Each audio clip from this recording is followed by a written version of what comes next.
Hello. So, what you are about to listen to is a recording between myself and my mentor asking the questions of what does love look like with belonging and trust and control, and how all three interact with each other when you are trying to feel like you can relax along around other people, how you can feel like you have a sense of belonging. So there are things that we talk about with the Drama Triangle by Dr. Stephen Cartman, Enneagram 2, the 10-year-old inner child is mentioned here, and that's from the roundtable model. So if you're interested in learning more about those, there are resources on the web for you, and I hope you enjoy. And there is a final note: there are possible curse words in this, so if you are sensitive to that, this will not be the best option for you. Enjoy. So the two-ness, the twos need to really belong. They have to have a point of anchor. So if they don't have other people around them, they don't feel like they belong, and it can get really it can get really messy. So you can go into a really dark, introverted space where you don't believe that anybody understands what you're going through. Does any of this sound familiar, even vaguely? Yeah. The problem with the twos is that as long as you try to control things, and this is, I'm speaking with the deep chest voice of personal experience. Yeah. When you try to control everything and you don't let other people, in, and you don't rely on other people, and you're always the one helping them, as opposed to you asking for help and softening and being vulnerable with people, you will be alone. So it's like a self-fulfilling prophecy of arrogance, of thinking that you know better than other people and that you're more superior. Yeah. Something that that was kind of my big thing, was to realize that I'm in fact not superior. And remember on the calls, and we've talked about this before, when your 10-year-old feels that she has to be the best in the class. Yeah. How does that feel? Like, do you feel any resonance with that, with what I've just said? The needing to be in control. Needing to be the best in class.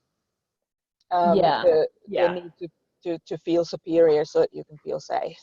Yeah. Yeah. So that's a classic rescuer on the drama triangle. Yeah. And of course, I don't need to say that it's not very healthy.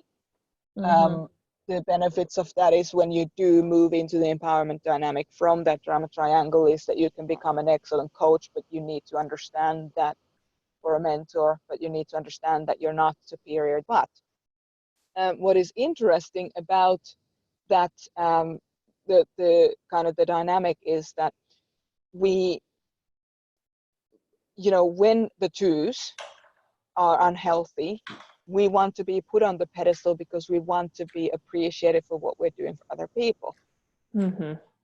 So just be aware of that struggle between the wanted to be put on the pedestal and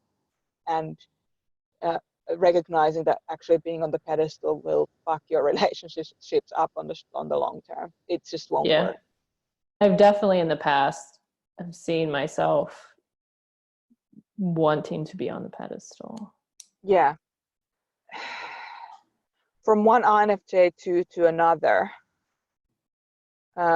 something that I would like to say to you is, don't be afraid to try and trust people. Okay. And also just remember that the people that you trust aren't your parents. Yeah.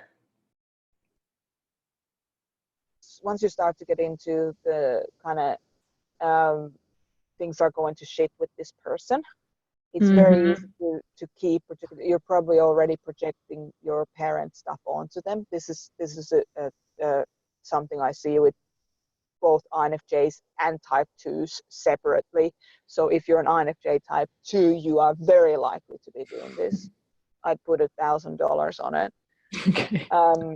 that you're probably doing this, or a INFJ type 2 is doing this, that there's a projection of we use our intuition to break down the relationship. So we come up with like confirmation bias.